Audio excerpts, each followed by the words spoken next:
like, you can add your favorite team as your background. Then as a reminder is following today's session, I'll also post a link to a survey so that our professional development committee can get some feedback, not only about how today's session went, but what you're hoping for in future professional development opportunities from CASFA and what types of modes of communication you would like from us. So now remember here, we want a good, clean game. So I brought my trusty whistle with me. My husband 3D printed this. It's kind of cool, but I don't think it works well. So let's keep those fouls to a minimum and let's see if CASFA has what it takes to take on those pesky federal regulations. With that, I want to pass it along to our league commissioner, Darcy Johnson, who is our president of CASFA.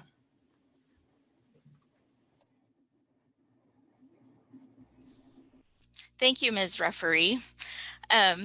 I am Darcy Johnson. I'm the student loan coordinator in the financial aid office at Emporia State, and that is silly because we all, know that I work in financial aid, but it's just habit. Do too many presentations lately.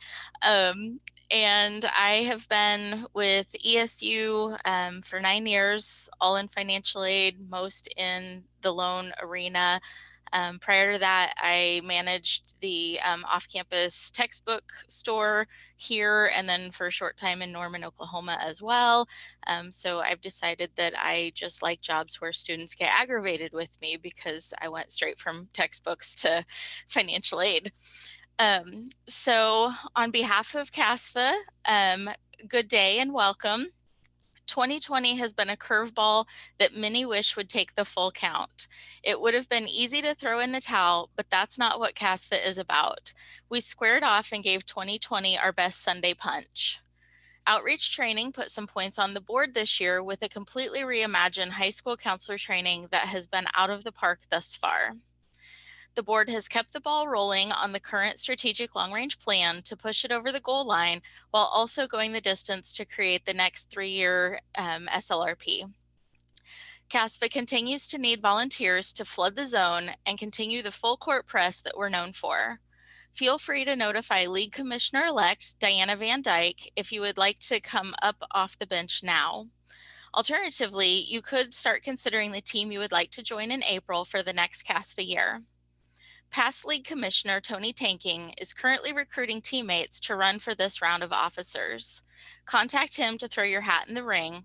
You can also throw someone else's hat in the ring, but please check with them first. We don't want anyone to drop the gloves. Hands down, CASFA members all have each other's backs, which is what makes each and every one of you heavy hitters and very much appreciated. Now, let's enjoy discussing our gambit for block and tackle in this home run session coordinated and sponsored by the Professional Development Training Committee. Play ball.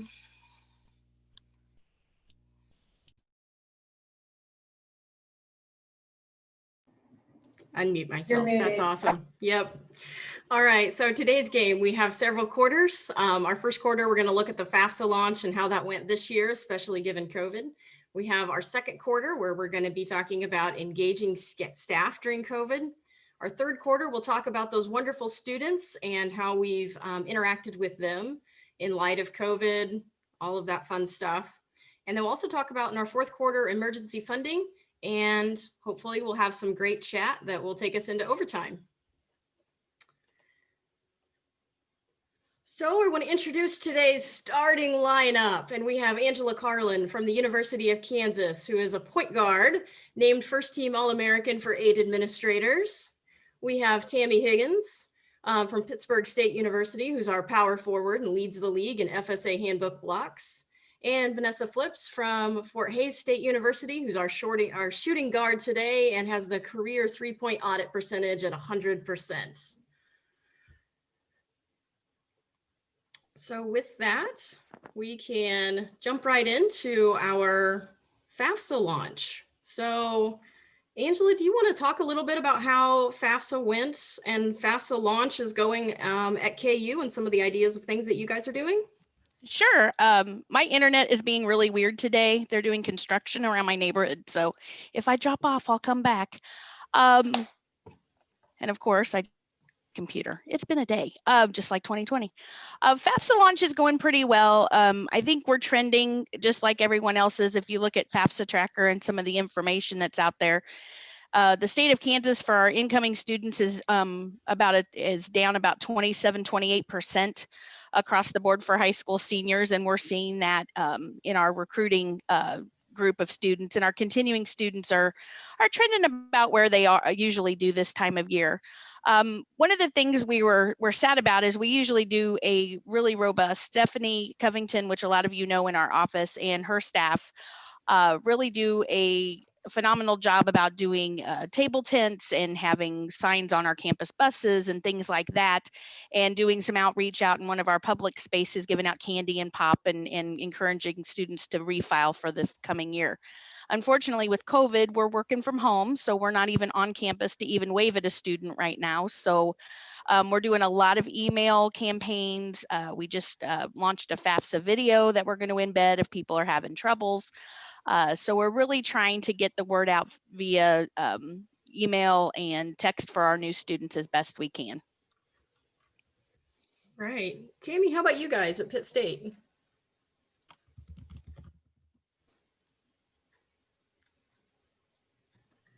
We are very similar in our approaches. The most difficult part that we're having right now is we want to be out in the field. We want to be doing presentations for people, helping them do FAFSA one-on-ones, and that's just cut way back. We're not even really able to go so much into the school districts right now as, you know, virtual everything. So a lot of virtual one-on-ones. We have some opportunities to work with, well, of course, we got the email campaigns as well. And we've had a couple face-to-face presentations, but mostly just virtual presentations. So just the outreach it's not what we want it to be, but we're just doing the best we can. So. Vanessa, how are things going at Fort Hays?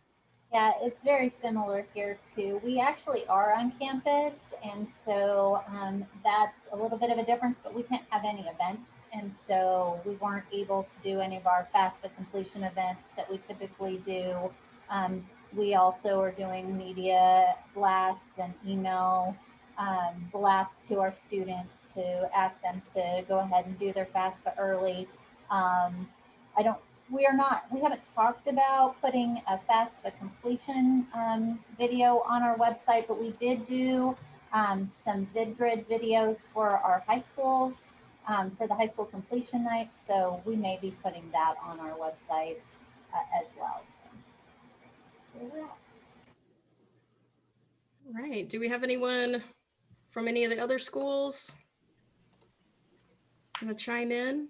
I guess this is Robert at K-State. I guess I would just echo what others are observing. It's been kind of a slow start for us. One of the things that kind of slowed us down a little bit is the fact that we had some system upgrades that we went through with PeopleSoft. So we just actually started loading 21-22 on Friday of last week. We started, and then I think we've got everything loaded in now as of right now that we've had, but that was unusually slow for us. So that was one of the things that we weren't real happy about, but it was just one of those things where we had sort of a perfect storm with other things that had to happen with the system first before we could do anything. So that's where we're at. We at Emporia State did our FAFSA completion nights with the area high schools all via Zoom. So we had several staff on nights. We had one high school scheduled on a night with our staff, just like we would have done in person, just without having to drive an hour or two to get to where we needed to go. One of those was very well attended. The others, not so much. And I think part of it was Zoom burnout. I think a lot of them just aren't thinking about college yet, and from some of the counselors that I've talked to. And then also, you know, we work with a lot of smaller rural high schools, and COVID hasn't hit their areas quite as hard. And so I think they maybe would have preferred to be in person. But then we've always tried to do some events on campus for our current students, and those are never attended, period.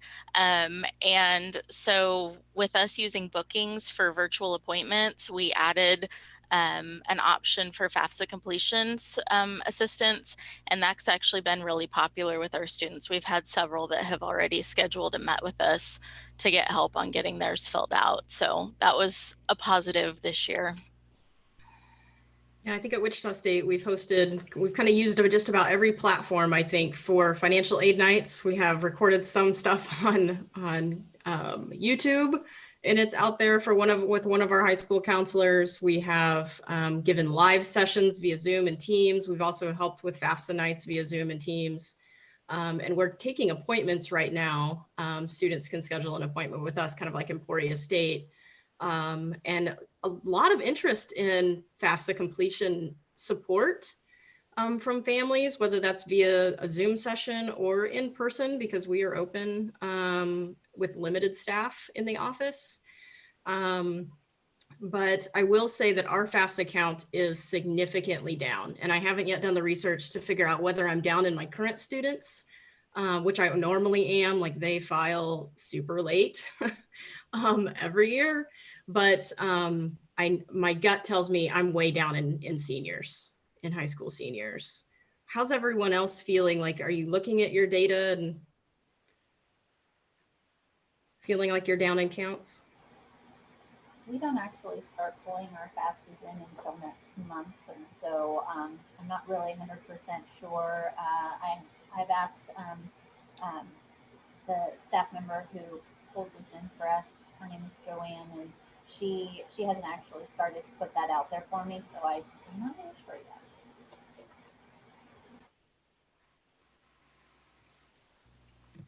With the banner updates, we just started pulling ours in last week, I believe, and Mac is our data nerd, and he's not here today, so I can't ask. But you know, based upon the tracking emails that Thad's been sending, I would say we're probably down. I just don't know by how much. Has anyone got a great plan how we can all work together to continue getting those FAFSAs in? Because we know that if we don't get the workload shifted, it's all going to hit us in May, June, July, and nightmare of a month in August. So anyone got a great idea?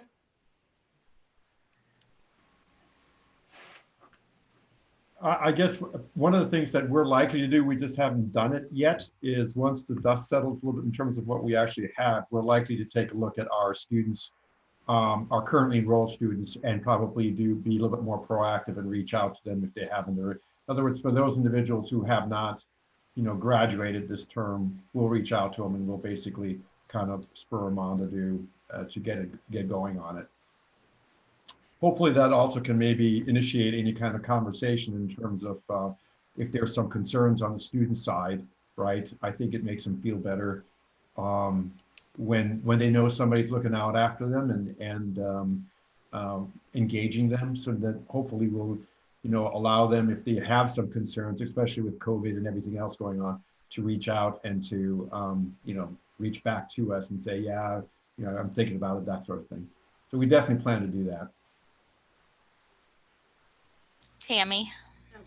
We have something very similar. We do a lot of hand holding as well. First of all, we go out and double check students that are returning students that are not re-enrolled for the next semester and do an outreach there. And then once we go through that cycle, we do an outreach on, have you filed your FAFSA if you plan to come back? So one thing I was going to bring up was, do you all feel that I feel like statewide we've lost a lot of students? Initially, I was thinking that they were probably going more to a community college environment versus a four-year environment, but trend is not showing that. It's just showing that they're gone. So I'm curious to know, has anybody heard anything about students taking a gap year out of high school before coming into college? Are they doing more technology-based, trade school? Has anybody got any ideas on what's happening there? And I think that kind of data is going to lead us to maybe next steps and what we need to do to try to improve all of our enrollments. So any ideas?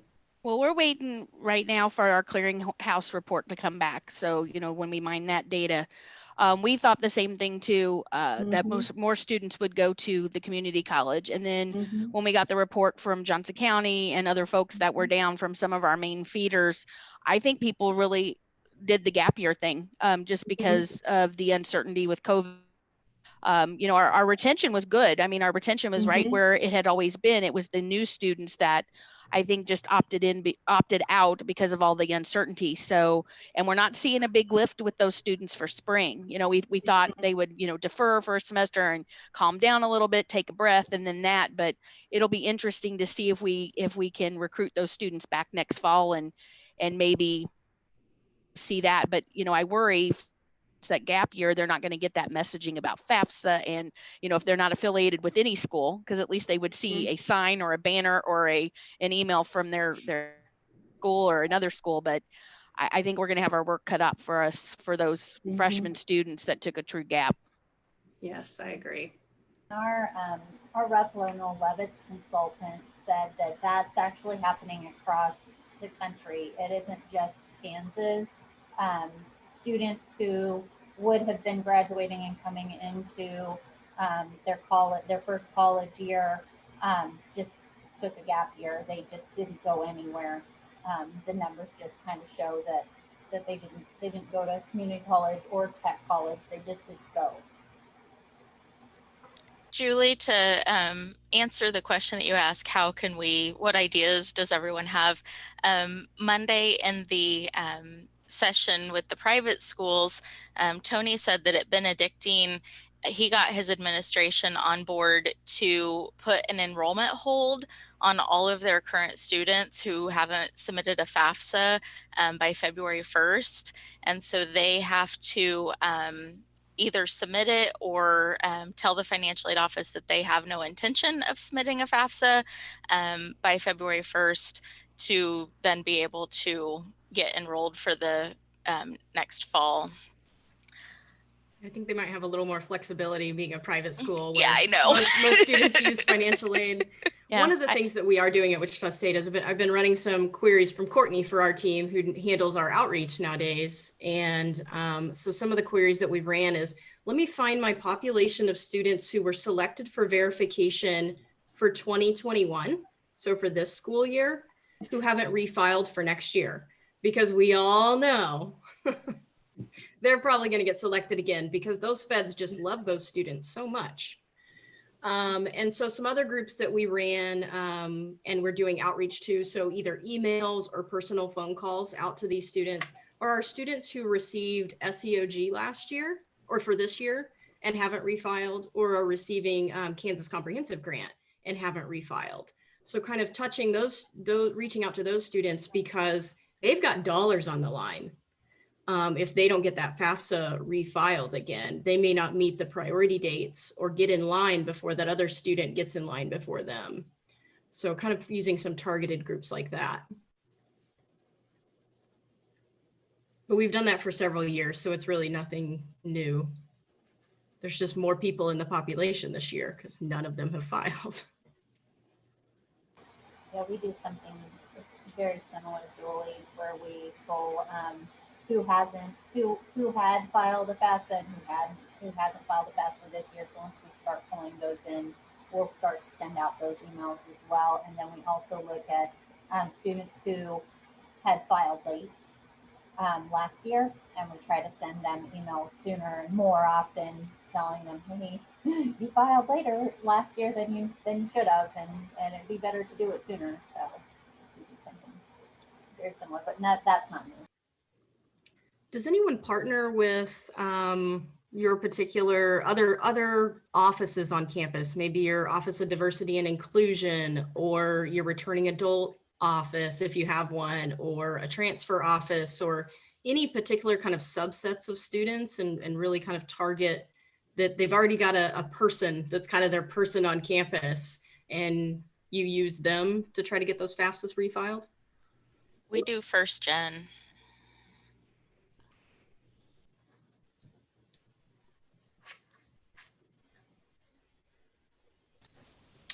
here at Fort Hays, we try and focus on our athletes, our student athletes.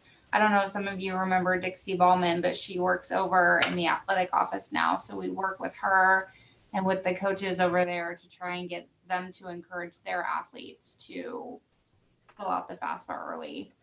So we work with their office a lot. We don't currently do this, but we've done this for like other things, for like our SAP students in particular. But working with advisors on campus, so I don't know if other schools have specific advisor groups that you know of, or offices that you can connect with. But I do find that sometimes students tend to respond to their advisor more than they do to the scary financial aid office. So especially because sometimes I've met with them multiple times and they ignore emails from everyone on campus. So if you can get advisors involved in emailing or even calling, or just sometimes advisors can set up appointments automatically with students and say, hey, I need to talk to you about this. I found that helps push students to do things a little quicker than if the financial aid office is calling them and they don't want to talk to us. So, you know. Do other schools use, this is Robin at Fort Hays, do other schools use social media? Like we can communicate with our university relations office and put in requests. And so I work with them and admissions really to interact about getting the word out, you know, because they can get so tired of all the emails we always do. I've tried to make them short and sweet and bulleted, just like Julie trained us to do in some of her past trainings, and it's helped. But I do work with admissions and university relations with Facebook, Twitter, and Instagram information, just to be short and sweet. And, you know, it's pretty because university relations did it, and they're more artsy fartsy than I am, but we do work directly with them with requests. So we'll see if that helps. But again, that would be just targeting the current students, not those potential ones yet. That's why we try to get in admissions involved, because they do have the access to those incoming freshman names and numbers. So yeah, I'm sorry, go ahead. Has your marketing department talked about their social media engagement numbers? Because ours said, like, I have a financial aid page on Twitter and Facebook, and so I just tag the Emporia State page, and you know, a lot of departments follow us and will retweet to their people. But our marketing department said that the social media engagement on both platforms and even on Instagram has been down in comparison to previous years. I will have to ask. That I have not asked, but that is a good question to see, are they even looking there? But I know that's just another avenue we try to catch them. And, you know, we do still have an on-campus population here at Fort Hays this semester. And so we still did the TVs in the dorms. What's interesting about the poster route that we used to do in all the classrooms and hallways, you know, they're not allowing us to do even the poster routes and the table tents, like Angie said. And so that has been, you know, just reinventing the wheel and thinking how we can get out there. It's really hard because we don't even have the walk-in traffic anymore as much because of it. Even though they are here, they're, you know, not coming to the office or making a phone call instead. Yeah, one of the new things I got to do this year was we have a very robust Facebook page for our parents. And our student affairs started an interview. It was kind of like being on Johnny Carson or Jimmy Fallon for those of you that are younger. But they interviewed me. They gave me some pre-questions that they said, hey, the financial aid director is going to be on. What are some questions? And we talked. We recorded like a 20-minute interview. And I talked about filing your FAFSA, SAP, how to get your scholarship back if your grades aren't so great. And I haven't, you know, I don't know if it's helped yet, but we shall see, because, you know, the parents, you know, that's unfortunately a group that sometimes we don't get to talk to as much, especially with, you know, after the recruiting cycle. So we'll see what happens. Yeah, we did the same thing. We called them FAFSA nights. And so we had our admissions director was the host, and he had myself and the director from online at the time. we both were on there, and he asked us several questions, and people would type in questions and we would answer them for him while we were on. So I thought that was a good idea too. All right, is there any more discussion on the FAFSA launch? Any additional questions?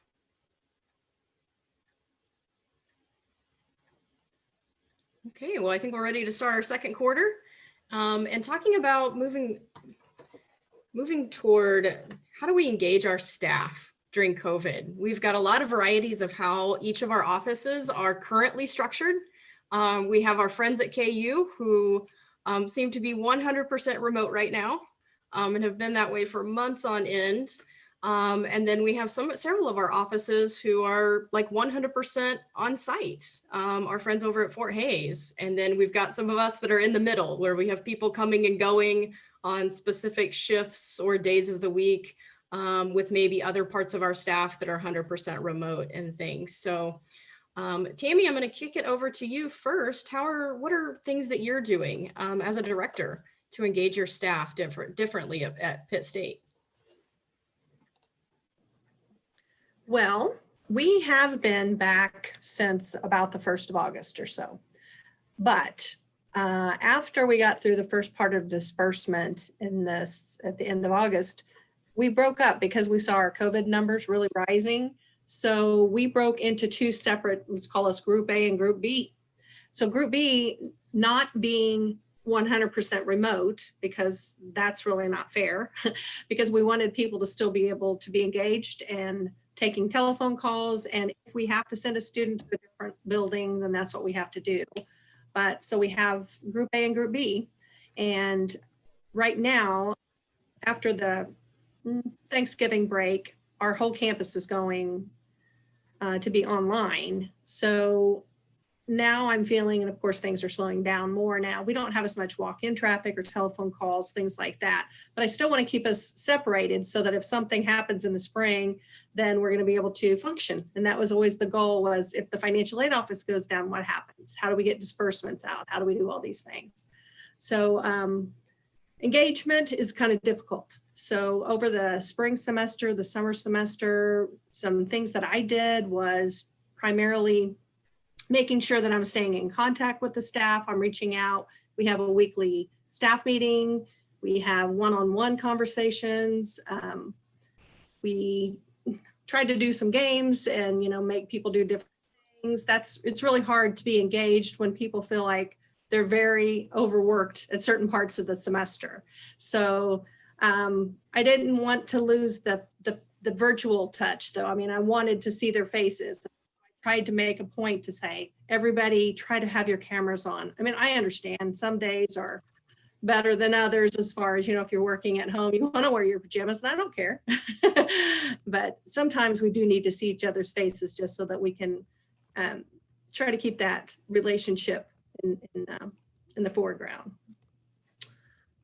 That's about what I've got. All right, Vanessa. Took me a minute to get my mute off. Yeah, we when we first went home, because we were totally at home from about March until August, and so we used Teams a lot. Teams became like the way we walked into each other's office, and everybody was able to use it to talk to each other privately, or we could have a group meeting, or we could just send each other a message on it. And so that has been life-saving. And even as we came back in August, and we came back as a whole unit. Now, we didn't go to rotations at any point, but my staff, if they have anything that's going on, like their children are sick or anything that's going on, they know they can just tell me, and I let them do what they need to do. They can work from home. We just haven't had a ton of issues with it. I know there are some offices on campus that have been rotating. We just haven't done that yet. And we are actually coming back after break. We have our fall break planned, and everybody is coming back. All the students are coming back. So we're not planning that there will be any shift at this point. However, we continue to use Teams. We don't have any face-to-face meetings. That's still prohibited on our campus. And so we are, unless we can socially distance. And so we would have to have too big of a room for us to make that manageable. So we continue to have our meetings on Teams, which I think is actually better anyway, because even if we could have our meetings in person, we would have people that weren't here because of events that are happening in their life, or if they're sick, or if they, if they have COVID, whatever it is. We have had people who just weren't on campus for a while, and so Teams continues to be a big piece of what we do. The other thing that I found really helpful about Teams, we could set up different groups. And so our frontline actually, because we were actually able to use our frontline workers during the time that we were at home. And so that was a really easy way to set them up to get communications from the staff and from each other and from their supervisor.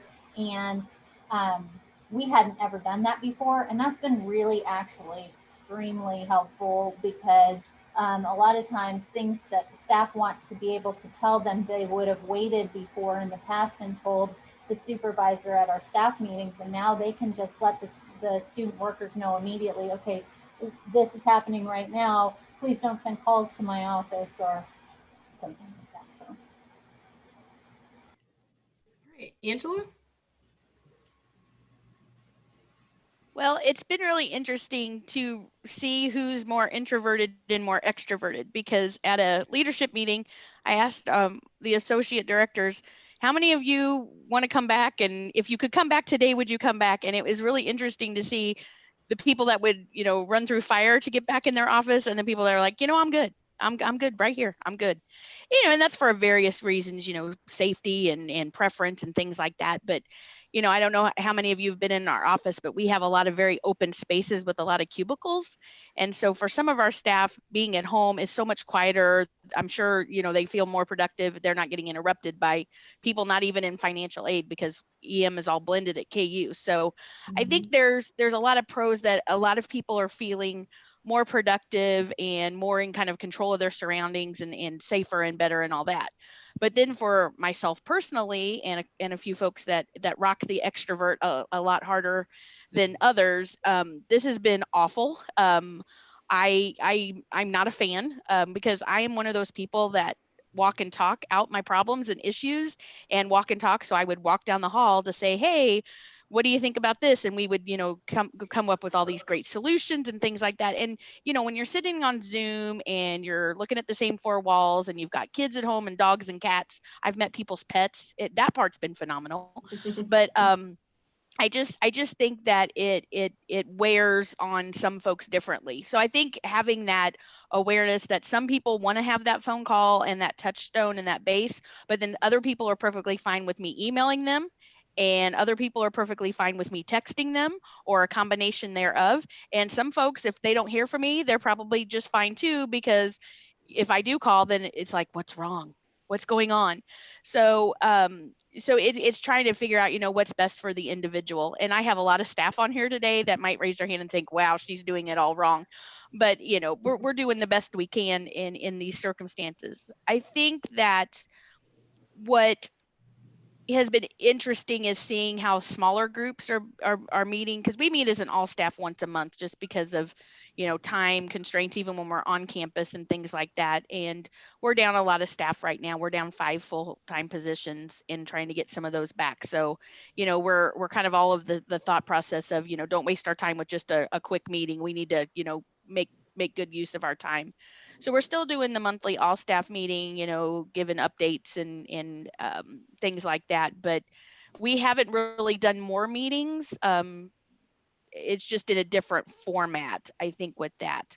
Another thing that the enrollment management, just the whole division's done, is we've tried to do better with a weekly newsletter when there is something going on, to let people say, oh no, this is a deadline now, this is coming up, and things like that. But from what I know now, these are things that we're going to have to keep evolving with, because we may not come back until summer, if at the earliest, if at all. So we're still kind of in this, we're in it for the long haul. And just trying to figure out the one best way. But I will say this, going home and being at home for as long as we have, I don't feel distant from my friends at work. I miss them because I physically miss seeing everybody, but I don't feel like we've lost any of that piece of being a team. It's just different now. And I think if this was non-COVID, it would be different. And everybody sees this as a means to an end because we have to be safe, protect our students and things like that. So I think there's a little bit of grace in it just because of how weird the times are. Those are good ideas of things that you guys are doing, and sometimes we do the best we can. At Monday's meeting, Brenda Hicks, our national chair and also our director at Southwestern, had some really good ideas about how she was engaging different staff differently based on kind of what Angela touched on with their different styles and what works for them. Brenda? Yeah. And so I would say, yeah, I was giving Angie my excellent nods. So you didn't see him, Angie, but I was nodding I was really, yes. So, because we have a fun story. So we were offline. So, and again, remember there are only 6 of us total. So there you go. There's your reference point. But we were offline from March until June. We were all in our own homes working remotely. And then we came back in June, and we had been in person in June until, guys, Monday, that meeting that I had with you all, Julie and Darcy and those guys. We had a person in our business office, and we have a little suite of offices down one end of the hall. A person in our suite of offices was diagnosed with COVID. And so they pretty much shut us down that afternoon. And so we are now back at home, and we have to work remotely again until Monday. We get tested on Monday morning, and then if we have a negative test, we go back in. So, so we did all those things that you're talking about, but one of the things we do regularly, and we kind of implemented back our summer plan, our pre-summer plan, was we meet in the morning for 15 minutes and we meet in the afternoon for 15 minutes just to check in. How's everything going? What are we doing for the day? And this probably could work for you guys in smaller group workplaces. We have a SharePoint site where we share all of our stuff. We can do everything remotely, no problems dispersing, nothing gets really hindered there. The only thing that is a little bit wonky is we have one process that needs sort of the campus internet to do. And so the person who does that has been lurking in the parking lot to get the wireless so she can do that job. So we're making fun of her there. But yeah, it's very much, reaching out is very much an individual thing. So you have to know your people, like Angie was talking about. There are some people, I have one person in particular, most of us are introverts. As Angie was talking about, and texting, Zoom chat is good, but I have one person who really feeds off of people and people feedback. And when she sits in a room by herself at home, and she, her husband's not there, she has dogs. When she's in there in a room by herself, she gets really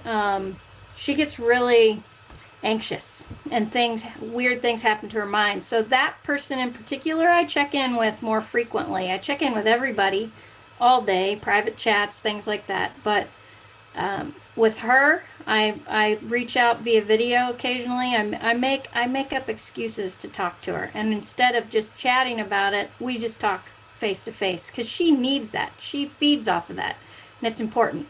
So it's knowing your humans is what I would say.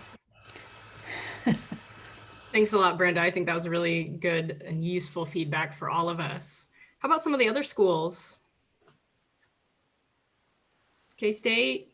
I guess I would just say that kind of, again, sounds like a little like a broken record, but we've had an interesting year so far. I know we all have. One of the things that we did is we were really only off for a period of time back in March. And then we came back, and so now, but the really fun thing that we encountered this year was in addition to the whole COVID thing, we actually moved buildings. We moved from one building to another. So that was tremendously fun. I'm just being facetious. But that's one of the things that we got done. So right now what we're doing is our staff, we have staff, we are actually in the office, but we rotate staff in and out. So not everybody's there, and there's some individuals who are working 100% remote. But we rotate individuals in and out. It's been interesting for us because we don't have nearly as many student workers as we used to have. So we are our front desk area where we do have walk-ins, and so we are open to foot traffic and our phone bank. That's actually right now. I have full-time staff members who are actually rotating in and out of there. But not the entire staff is not there every day. So it makes for an interesting setup. We do have a weekly staff meeting that, and we've had that for a long time, but it totally takes place now via Zoom. And so so everybody, irrespective of whether you're in the office, in other words, Anderson Hall, or whether you're at home, you're logging in, and we have our staff meeting once a week. We go over what's going on that week. And then just like other people were saying, what we're doing is we're using Teams. We're calling each other on the phone. We're using SharePoint. We're exchanging files that way. You name it, we're kind of grabbing on everything. But I will personally say that I miss being in the office. I actually happen to, like today, I have not been in the office in Anderson Hall all week. So I can find that I do most of my work I can do it from home, but I miss it. And when I feel like it, I will go in and then hang out. But it's interesting. I think it's going to be interesting how COVID, how it affects us, because our numbers here locally, as every place else, are going up. And so I'm not really sure where that's going to take us. But on the whole, I would say that the staff have been really good about adjusting. And yeah, it's interesting to see personalities come out. Some really actually enjoy being at home, and you can kind of tell they don't really want to come back on campus. And then you have the reverse, the ones who really want to just not be at home and would rather hang out. So it's been interesting, but I'm kind of echoing what everybody's already said. So what business practices have you guys thought about will change as a result of your staff working for so long remotely? What are some things that you think in the long run will be some keepers? I don't mean to be the first one to respond to this, but I would say one of the things that I think I'm absolutely prepared for is I don't think Zoom is going to go anywhere anymore. I think we're interacting with students now. Our advisors are interacting via Zoom conferencing with prospective students, with current students. I think that's here to stay. I really don't anticipate, this is just my gut telling me this, I don't anticipate our foot traffic ever coming back to what it once was. And so I that's just one major takeaway that I have, I think, from this whole situation. I would say for us, and Tammy, if you were going to talk first, I'm sorry. But for us, I think it's going to be that people will be allowed to go home and work if they need to, rather than having to be at the office to do their work. And I know that's across our entire campus. It's not just my office.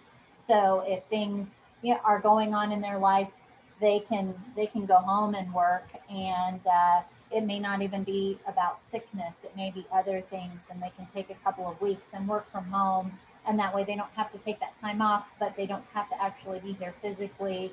And yeah, I think that Zoom and Teams are just going to be essential for the rest of time for us until some other, platform comes out that's better.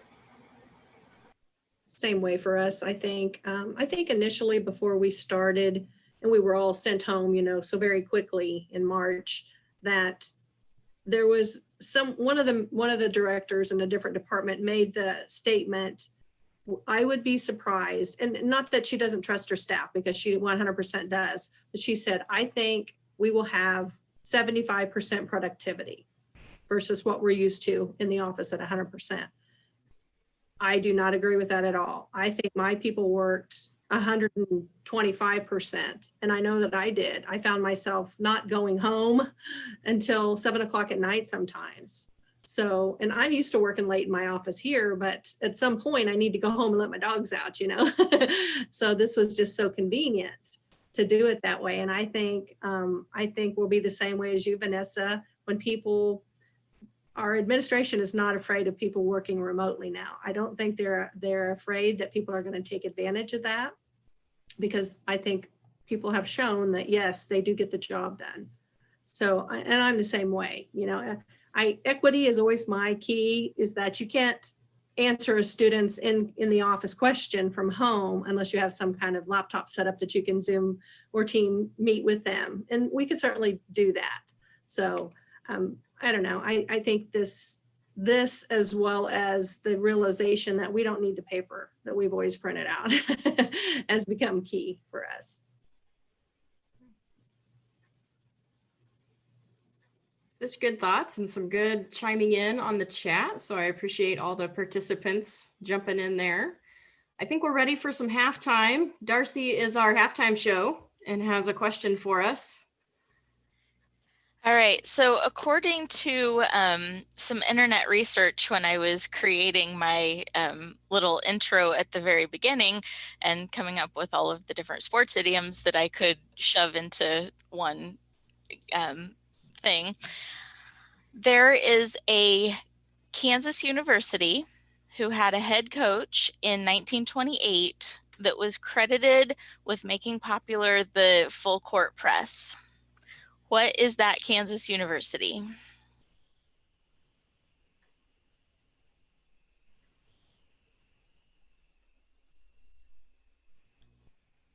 No, Tanya, it's not K-State.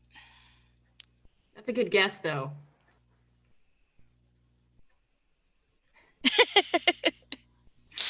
I understand. So we have Tammy chiming in with Pitt State.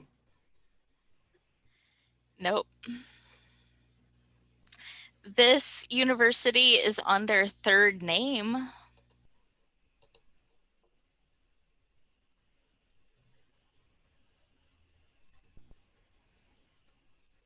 I see some people who are like ready to guess. There's no harm in guessing. It's not the SAT.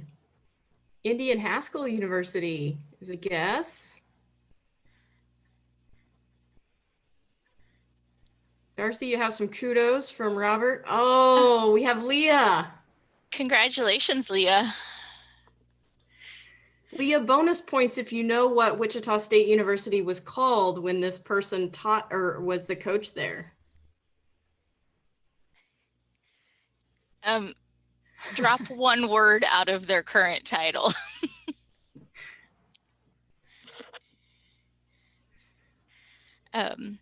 So it was Wichita University at the point that he was coaching there. And then, so people who aren't Wichita State employees, do you know what their original name of their school was?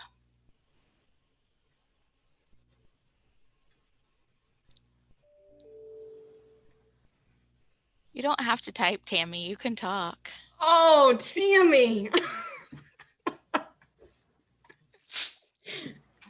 She sent me a private message. Not cool. All right. Just kidding. All right. Well, we used to, like Brenda said, we used to play Southwestern College and we were Fairmount College. And then this coach, Megan. This coach, Gene Johnson, was born in Emporia, and he then went to a private school in Kansas where he was the head football coach. And their one of their colors at this school is purple. So I'll let you all take a couple seconds or minutes to guess where he coached football. KSU? No. I Tanya think got we it. have Yep. Tanya. So it was Kansas Wesleyan. And so then, because it's this week, my last fun fact for the halftime show was, what is the founding city of Veterans Day?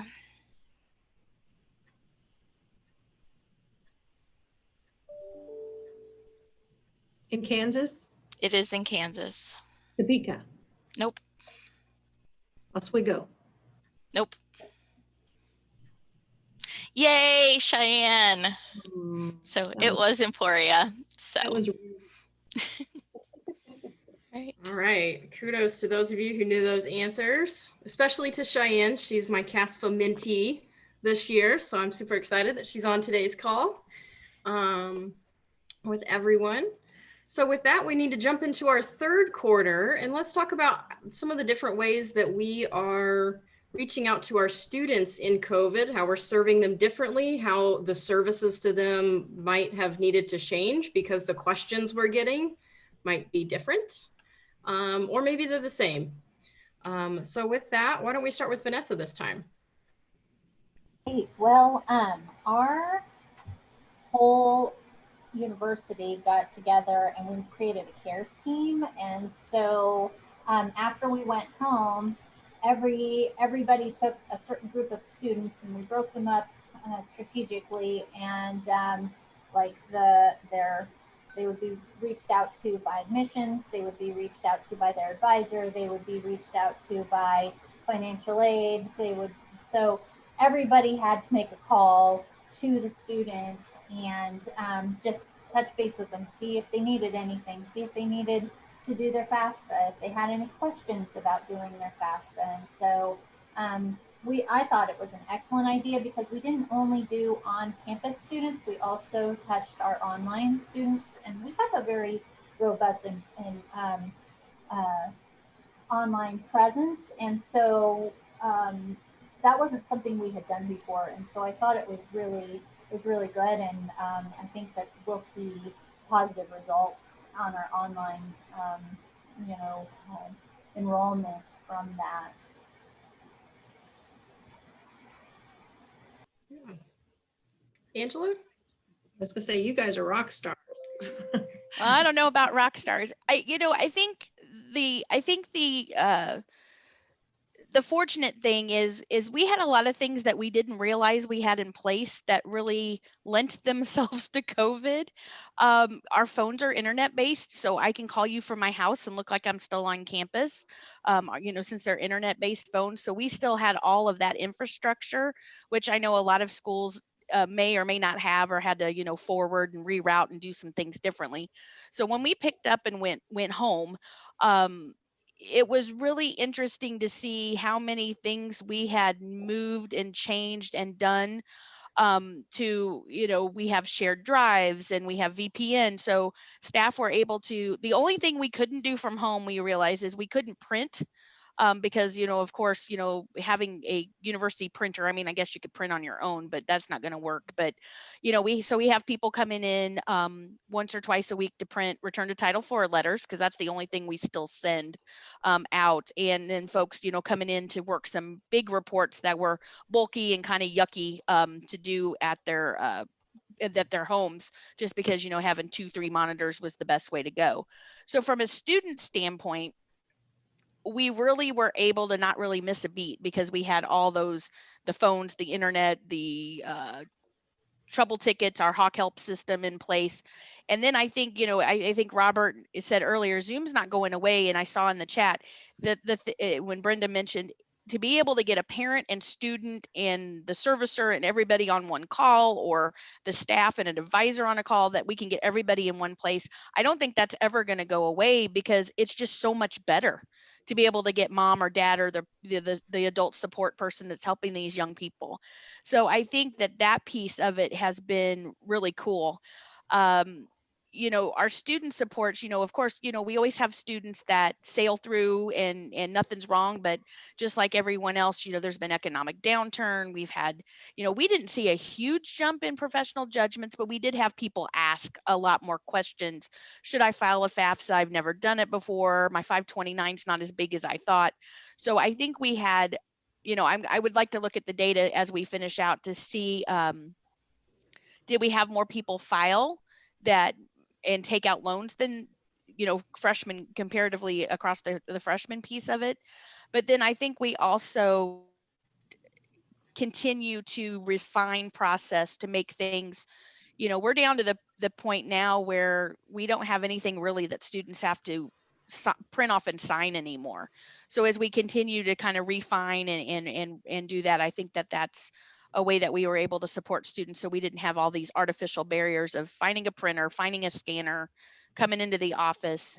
We just can't figure out how to endorse a scholarship check remotely. If y'all can figure that out, then we've got some money to make in the business, because I think that's about the only thing that we haven't been able to fix during COVID is endorsing a check. So, we and one of our staff members, Bonnie Sandifer, many of you on CASFA know her. About 18 months ago, she undertook a project to call some of our bigger donors to say, could you quit making the checks co-payable? Why did you do that? And a lot of them thought, well, we had to, or that's just the way it's always been. And when she said, oh no, we put it on the account if it says University of Kansas, and she was successful in getting quite a few of them to say, oh, okay, we'll stop doing that. Now, we weren't able to call every Elks Club, every church, every local entity, but what we were able to get a few of them knocked out, and that was definitely a blessing as we rolled into this fall. I see people frantically writing down that idea, Angela. So thank you. Yeah, and completely, major props to her. She took on this role of scholarship person, and she just was like, well, can I do this? Hey, go ahead, and during her downtime, she was able to make those calls and reach out and get some things changed. So, and that was completely on her and self-directed, and we really appreciated that. That's awesome. So Adobe fill forms, how about that? Will that work for scholarship endorsement? Well, don't they have to write on the actual check? I mean, that's the part we can't figure out, if I think, you can take a picture of the front and the back of your check. If they signed on the back of their check as a document, I don't know. Yeah, that's not going to work for the bank's purposes. If they have a check, they need an actual wet signature. Yeah, Angie, we really noodled that around, because it would be different if you were taking a picture on your phone of it. You might be able to, since they didn't touch the check, but since we physically had it, that was the piece that we couldn't quite figure out. But I'm worth any shot. But I don't want to mess with the bank. And unfortunately, you can't do the for deposit only, because the student's not on the bank account that it's going into, so they have to have endorsed it. So yeah, that's a tough one. That is. Well, I guess the only way to kind of make sense of all of that is that you have to remember that a check is a legal contract. So that's why it has all of those weird ins and outs, and how come I can't just do this, because it's just like signing any other actual legal contract. So it'd be nice if there was a way for us to like forward an electronic thing, but I don't think that's ever going to happen, because that just makes things too wide open to fraud. Well, our staff got really creative, our frontline folks that work for our enrollment management services. When you come in our building, it's like a lot of offices where you come in a set of double doors, and then there's a glass enclosure before the next set of the double doors. So for students and staff that were a little skittish about touching something that somebody just touched, we made a little drop box out there. So the student would call, say they were there, they would put their check out there, then they would endorse the check, put it back in there, and then the staff would come out afterwards and Lysol it down, especially when everything was beginning, and we still don't know a lot, but it was a little bit more palatable. And that was before we had our plexiglass up too, right when this all went down. So now we have plexiglass, and we can slide documents underneath that to help a student. But the little drop box thing that they fixed up was really helpful too. And we, knocked it down to that's really the only reason that people had to come see financial aid. We were pretty lucky. We very much like Angela, I don't think we skipped a beat. We had Google phones that we used for off campus. Some people used their cell phone if they wanted to call to students, but I didn't think that was the best route. We were very lucky in that we had one employee she had 4 children. And so she was not able to really work from home remotely because there wasn't room for her or a piece. And she does loans. So there's no messing up on that detail. So she worked from the office and everyone else worked remotely. And so it was good in a way that she could very much like return a Title IV. She could put the letterhead in there, run that out, mail it. They had mail once a week for all the offices that were closed. And then as we started getting closer, we brought students back. So they were managing the phones and doing the chat and all the things. So, and we were the entire time, they kept our building open because there were people that were bringing in deposits every day to the cashier's office, and they had 2 people that worked in their system, their office every day. The rest of them rotated. So you would get people stop by your office. So, so there were communications that were happening all the time, and it was difficult if you had one person that was working. So we didn't feel that was really very fair and equitable. So I really feel like we did a really good job as far as a campus though, because we had coaches that were working with those students. We had diversity and inclusion group that was working with those students. So everybody was taking care of those that they primarily are the representatives of. We had IT move several of our forms to OnBase, and that way the student can submit them electronically. And that has been really nice, especially for our SAP form, because now they don't have to go track down their advisor or email it to their advisor. And so it just will route through all the appropriate people. And what was really nice, I don't know that this was necessarily supporting students, but it was awesome for us, was since we didn't have students working from March till August, and they were the ones that scanned all of our paper documents, and we weren't printing anything anymore, Mac got it set up to where we could basically print to OnBase where we would scan the documents into. And so we're able to just print them into the student's file instead of having to wait until you're in the office to print it off and then put it in the scanning tray. So that was probably one of our biggest wins.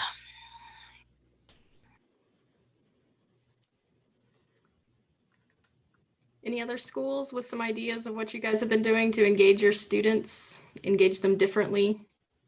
Do you like meeting with them on Zoom? And we've kind of talked about, you get to connect that parent who might be in a different location, that type of thing. I do. Sorry.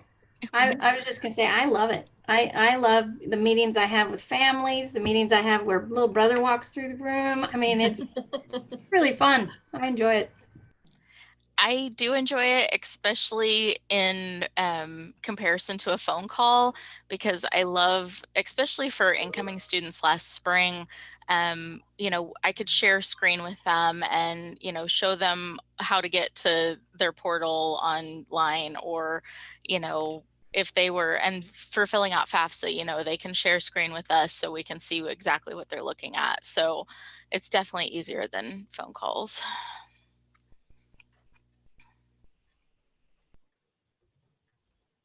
Back to those financial aid nights, the 2 that I've done on Zoom with breakout rooms and privately, those have been great.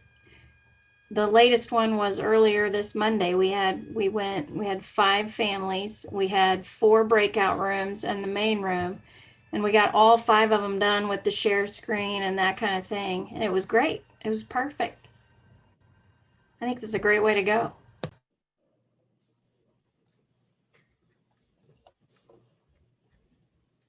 So Angela had kind of touched on that. I haven't seen like a huge increase in professional judgment actually coming through, maybe an increase in students or families asking about them and whether or not it might be something for them to pursue. How about some of the other schools?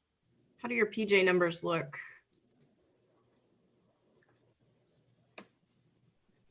I will start by saying there are not as many as I expected. Initially, during the spring semester, we were meeting weekly to address any situation that was coming up. But we just weren't seeing a lot of that during that time frame. Now, we have had them more in the summer, especially after unemployment $600 limit ran out. And since then, one of my counselors is responsible for it. I asked her today that if she could give me that information, and she hasn't got it calculated yet. So, but it's not near as high as I expected it to be. How are you getting the word out on your campus that professional judgments are something that students can ask about, that they might have these special circumstances that qualify them to be reconsidered? Oh, I think that's just typical on our campus. I mean, we have sent out information. If we had a student that ever would call us or communicate with us in any way, we always ask them to apply for a professional judgment if they have any unique circumstances. Our university is pretty good at sending out student communications, and they're also very good at sending out daily communications to department heads. So everybody's really in the loop on the communication.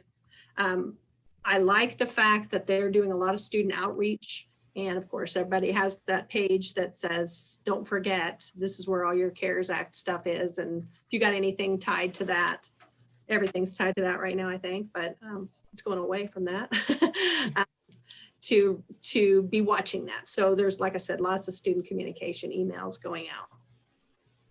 I did a social media push last summer, letting them know about PJs and then the homeless youth option as well, to contact us if they fell into that. And then several of us, or a few of us, are doing daily presentations to campus visitors through admissions. And so we virtually present that. And so we made sure to put that in our presentation slides, so everyone who's coming to campus knows that that's an option. And so I'm hoping that especially for those incoming students, will, they'll remember that when the time comes.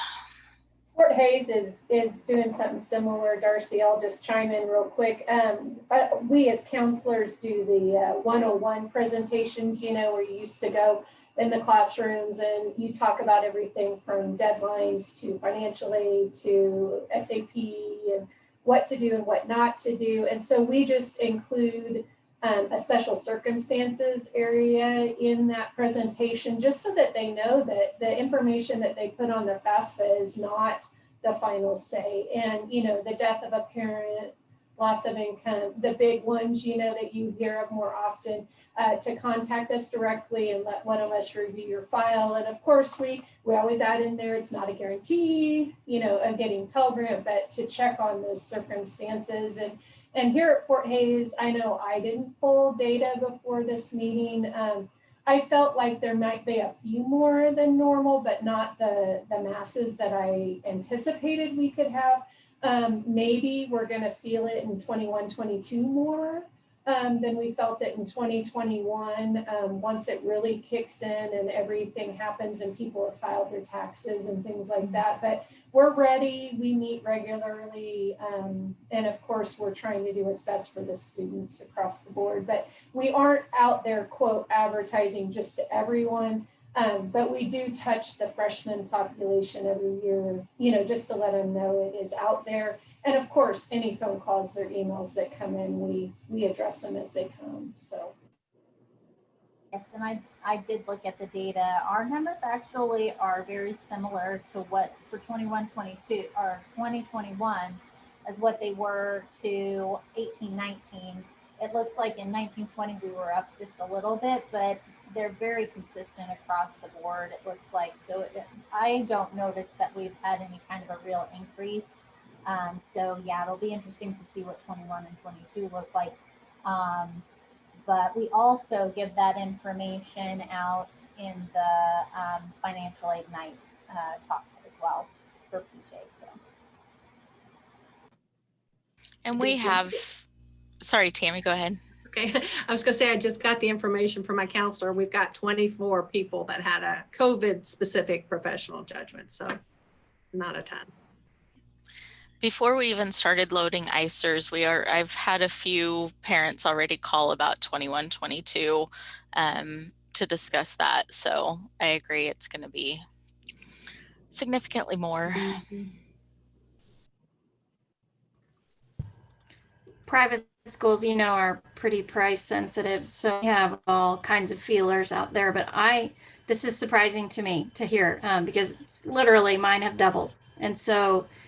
But the other piece of that is there's a group of people that meet on a monthly basis called Student Services Team, and it's my level administrators of all the critical student touch offices. So all the people who touch students, and the coaches are represented on here, the student success team, the admissions team, the registrar, you know, the library, all those places. And so I have taken our appeal process, I don't call it professional judgment, our appeal process to them, that group who are the influencers of people, and have let that group know and educated that group on exactly how to do the process, so that, because I know that the kids aren't going to raise their hands to me. They're going to raise in our office. They're going to raise their hands to the coach or to their teacher or to the success coach the advisor that they've built a relationship with. That's who is going to get the first hint of any financial strain. And so that's who I've trained to do the process and offer the process. And I get a lot of these. Some of them pan out and actually turn into professional judgments, but for the most part, what it is a way to open the door to converse with that student. And then I know they're there, and I know they're struggling, and I know they're having trouble, and we work from there. I appreciate that. I was going to tell you also, I heard just recently a counselor asked me or told me that there is a woman she was working with on the FAFSA whose tax accountant told her to use the 2020 information on the FAFSA. So just know that's out there too. Brenda, you're always full of just such fun things for all of us. But I must admit, I got to hear it a lot during the private session, but using the phrasing influencers to our students and really thinking globally, because I really care about communication a lot. And that's so true of who are all the people in our students' lives who might be that touch point that can make a difference for us, because they don't always love coming to see us, even though now we're available on Zoom and Teams. So I think we're ready for our fourth quarter, and we can talk about spending those emergency funds. So what we have in mind with this is kind of talking about not just, have you been able to spend all your CARES Act money? Are you getting any more CARES Act money? And how are you going to prioritize spending it? But also, were you able to work with your foundation to get any dollars? And how did you distribute those funds? How many more funds do you need to serve all of the students who have significant needs right now? So Angela, you want to get us started on that? Well, I shouldn't be the one giving this presentation. Leah is on our call, and she's the guru and the queen of all that is emergency aid on the KU campus. But I'll do my best, and she can correct me for all the things I do wrong. She can tap in. She can tap in. She sure can. With our CARES money, just real quick, our background. So out of the money that we got, the leadership sat down and decided. So it was, we were expert witnesses, but they ultimately decided how we were going to distribute. So KU kind of went with a hybrid approach where we gave an automatic payment to all of our spring enrolled Pell recipients across the enterprise. And that was a $1,350 payment to all Pell recipients. So that got pushed out the door first. And then we had an application through our academic work software that Leah, fortunately or unfortunately, got to manage. And, at first, we were doing, and it was a trickle, and, we felt like everything was good. And, we did our thing and checked for people who didn't have a FAFSA and, checked, say selective service and things like that. But all of a sudden it started feeling really yucky because it started to feel like people were like, ooh, there's just money out there. And I need 6 months worth of rent and $1,500 worth of groceries. So we started, I don't know if anybody else felt like it, but it started to feel like, are we really getting the money to where it needs to be? Are these just the students that are aware that we have it and they're applying?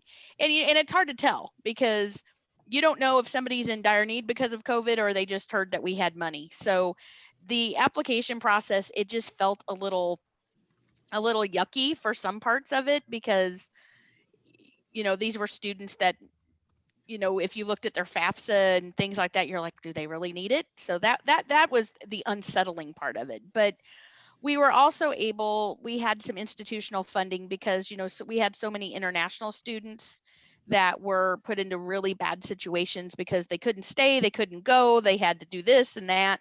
And we were really fortunate that we were able to free up institutional funding for those students that were impacted with COVID.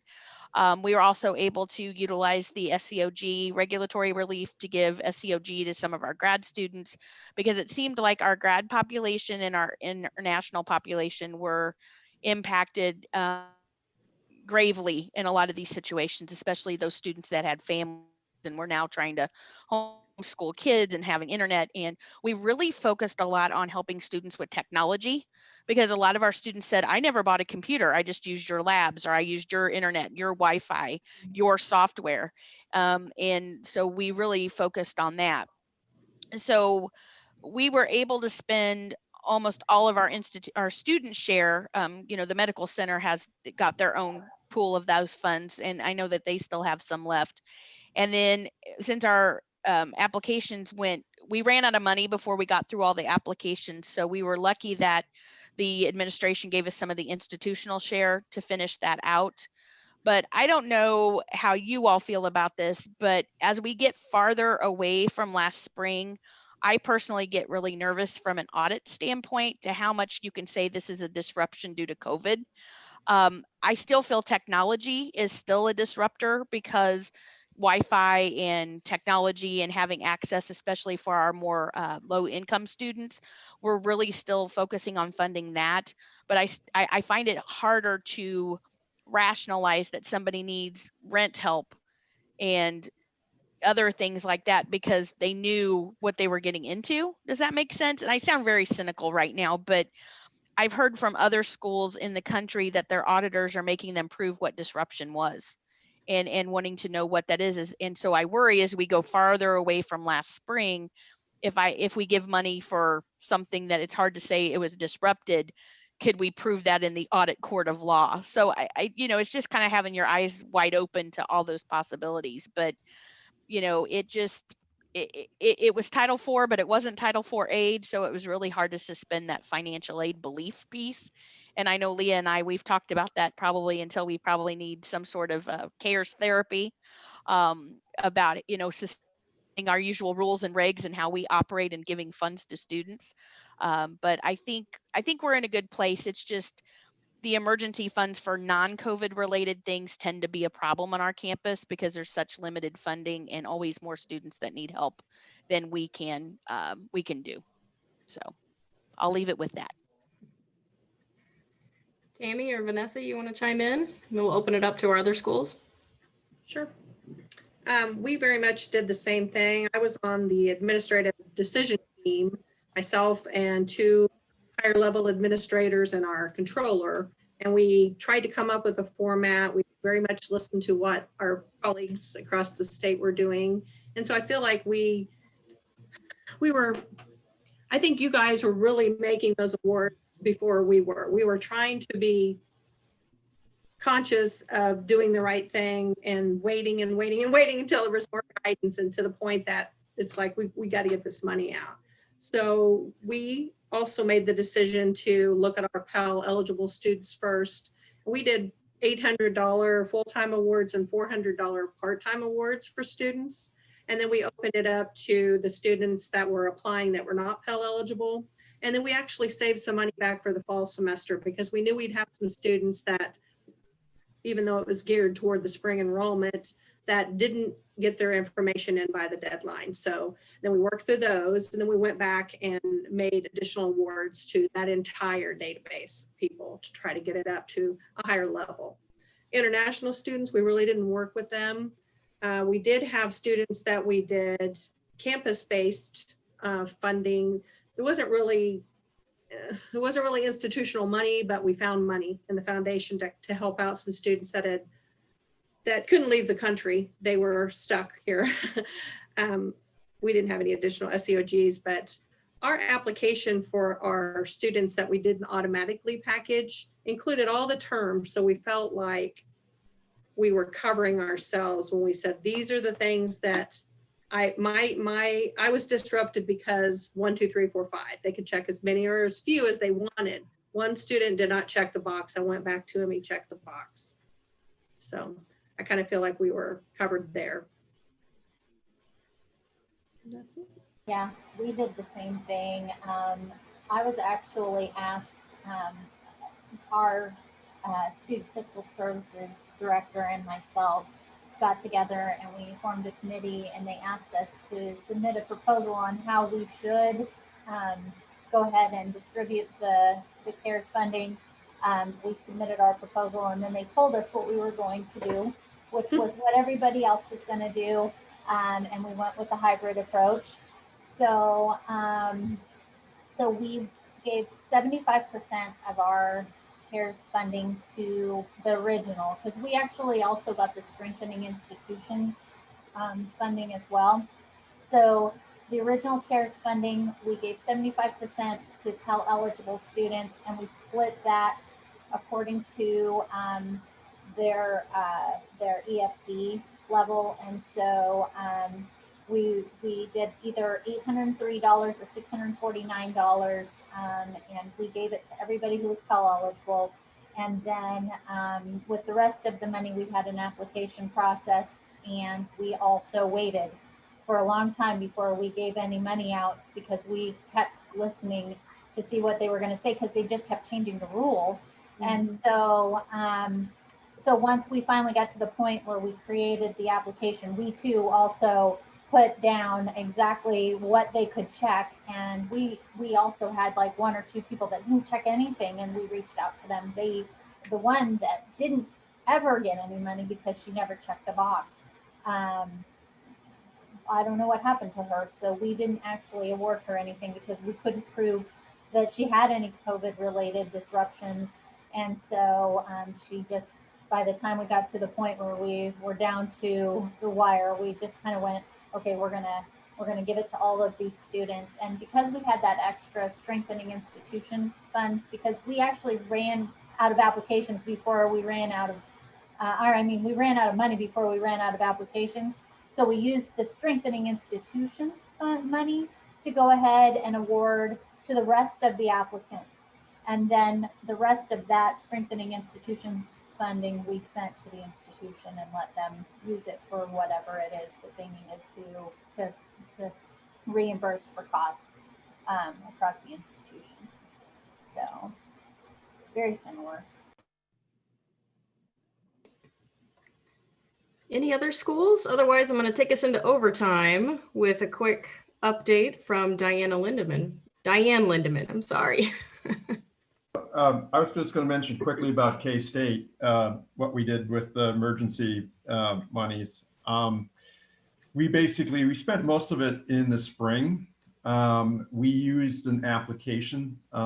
We basically built a Qualtrics form, and we sent that out to students, or made it available to students, I should say. We did some communications campaigns around it, and so we got a good response on that. The reason we did the application was because we kind of basically, for an audit purpose, we really wanted to make sure that if an auditor came back to us, that it was the student basically coming to us and saying that they had experienced expenses due to the disruption. And then within the form itself, we had categories that they could tell us about and give us some detail of how how much expenses they had incurred, and then we placed caps on overall awards. In other words, you couldn't click all categories and expect to get a certain dollar amount. So we capped it, I think for our high need students, we capped it at $2,800, and then a lower amount for our less needy students. But we collected all those and spent the vast majority of our CARES Act emergency grant, we called it here. So that went really well. We still had some left, and we're actually right now planning on spending the rest of it. We're doing right now, just this week, we're having a targeted campaign to very, very high need students here on campus. These are going to be Pell eligible students who are currently enrolled. You know, obviously we're checking them behind the scenes in terms of whether they're FAFSA, you know, Title IV aid eligible, all that good stuff. And then we're targeting them. So we're sending them an email. This is a select group of students, and we're basically took the original application that we had in the spring, but now we've modified it slightly.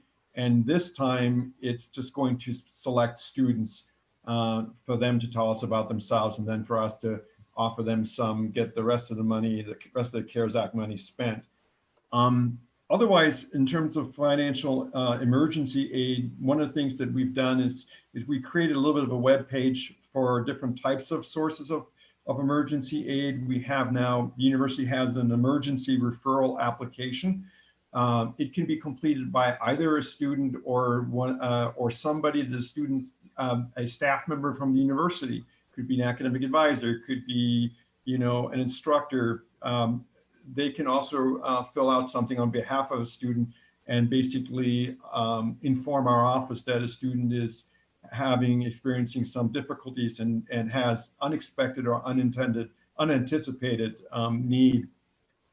So our office receives those emergency referral applications, and we have some internal funding that we can help target to that student.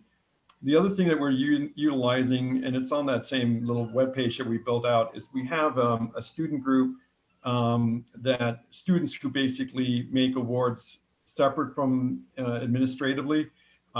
They're known as K-State Proud Student Opportunity Awards. This is, we have a number of students who've raised money over the years in collaboration with our foundation, and there's a separate application for that, but students can apply to our K-State Proud Student Opportunity Awards.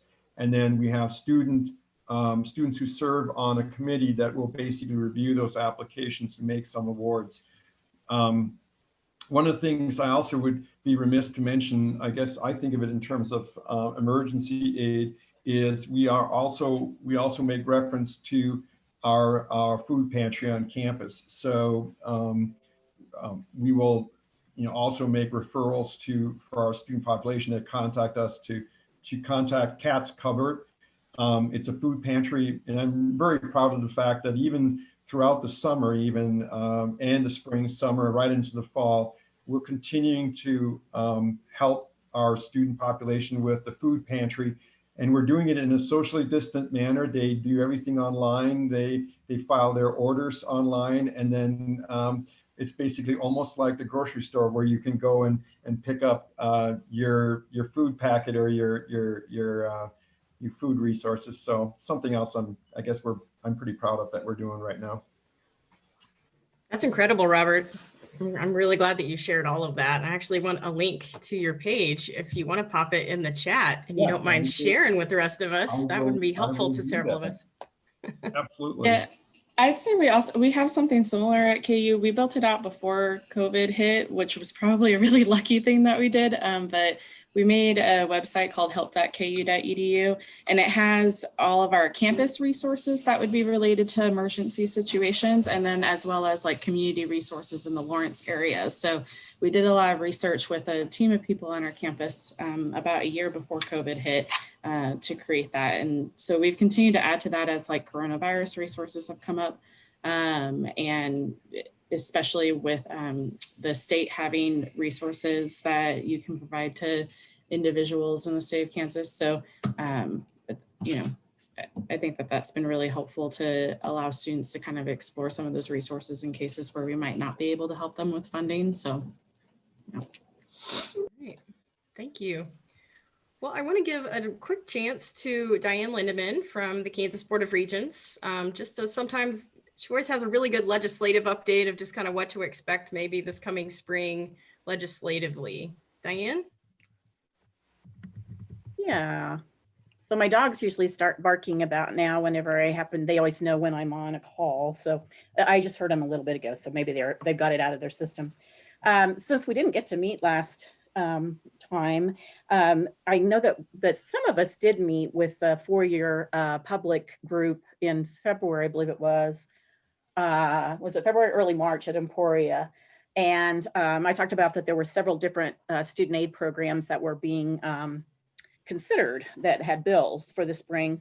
None of them, well, one of them made it through the legislative session, but did not have any funding attached to it.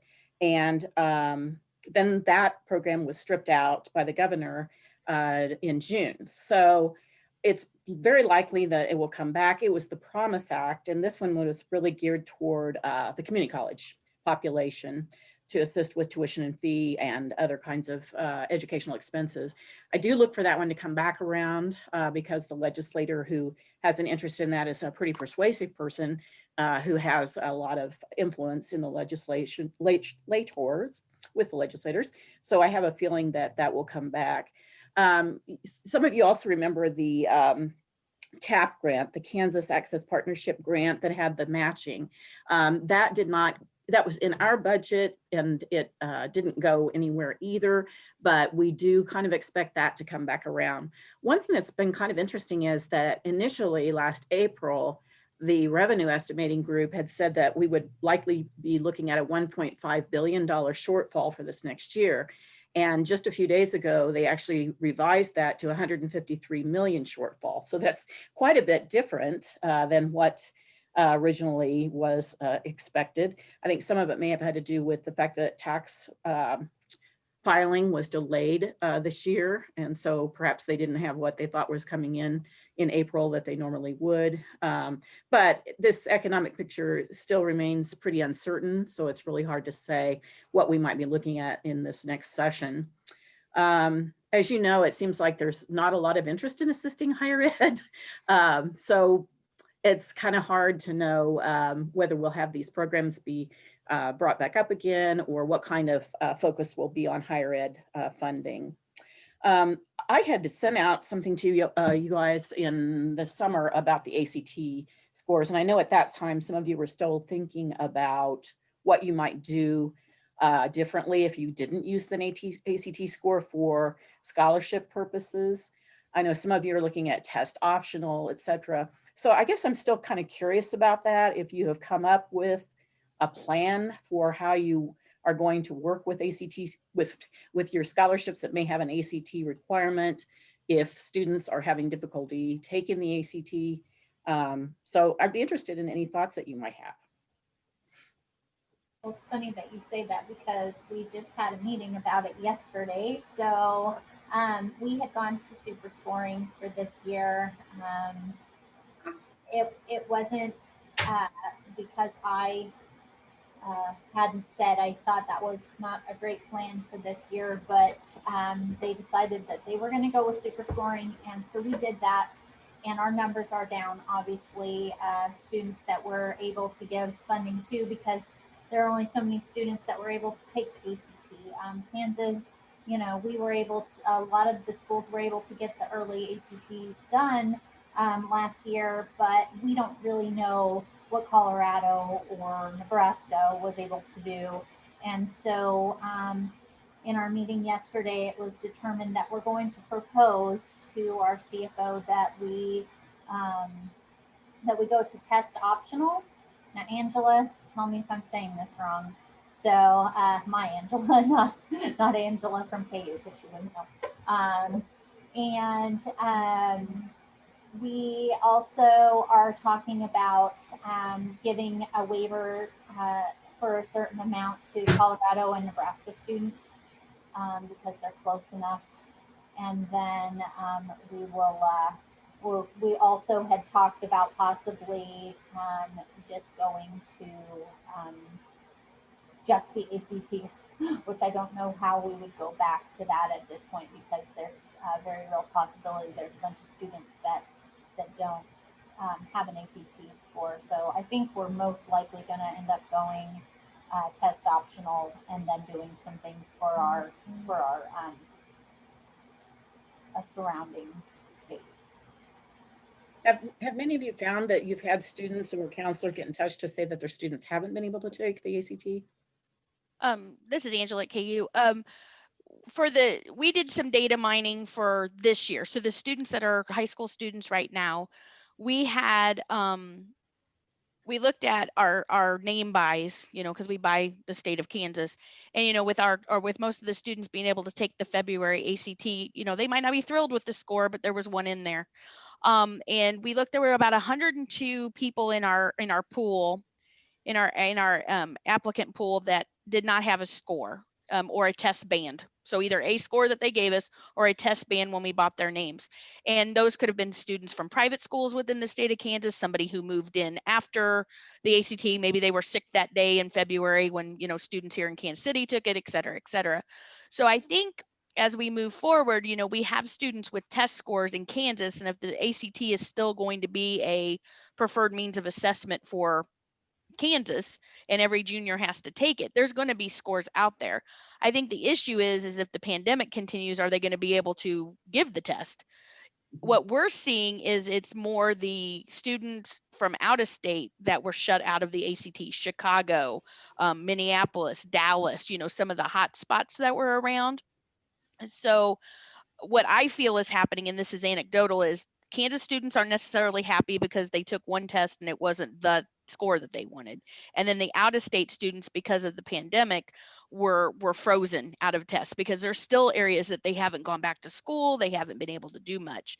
So I think right this year, we're doing a hybrid. We're going to do test optional, working with our consultant to create some ranking. And then our ACT score providers, the ones that we have scores on, we're going to see what is the best fit for the student and hold them harmless if they have a test or don't have a test. And we're getting ready to roll out the test optional piece. But I think going forward, it's going to be a test optional environment for scholarships, because going back now, because of all the issues with tests, low SES, not being able to afford tests, the fact that we have great groups of students that can't take it, the pandemic, and just the whole ball of wax, I just don't think we can go back. So Angela, would you use just a GPA, or would you have some other kind of? That's what we're working on right now. Okay. We're working on that right now because with our academic profile of the students we attract, we're so skewed to the higher end. We just don't have enough money to fund all those students from in-state, from the in-state population, just because of the profile. Because, our average ACT is a 3.6 almost. So, when you're looking at that, you have everybody skewed to those higher awards. So we're noodling that over right now to try to figure out, looking at, our application maybe in future years would look at curriculum more. Did you take honors and IB and AP, and how many years of English and math and all that stuff did you take? We'll look at rank for those that rank still, which that's getting to be few and far between. So we're just trying to figure out the one best way, to look at GPA across the spectrum, because we have to have some way to cut things. And I'm sure our colleagues are in that same boat, because we all know that, GPA for college going students at most of our schools tends to be higher than those that don't apply to college. And, you get that compression, but it depends on your budget too. Right. That. But Diane, do you think from the state things that require an ACT, since we make our juniors take that test within the state, that they're going to keep that, or is that something that you all would unpack too? I don't know. I think our academic affairs area, they've been talking about it. We've been trying to decide within the financial aid unit, because of the state scholarship that has the formula with the ACT and GPA both. So I don't know. Yeah, it's still kind of an unknown, and we don't know. I don't really want to have two different methods of making a decision about who's going to be eligible for the scholarship. And I really don't want to go solely on GPA. Of course, we do have the curriculum. They do have to complete the Kansas Scholars curriculum for eligibility. So that is, certainly one way of weeding out some people, I guess. Right. So yeah, it's a real.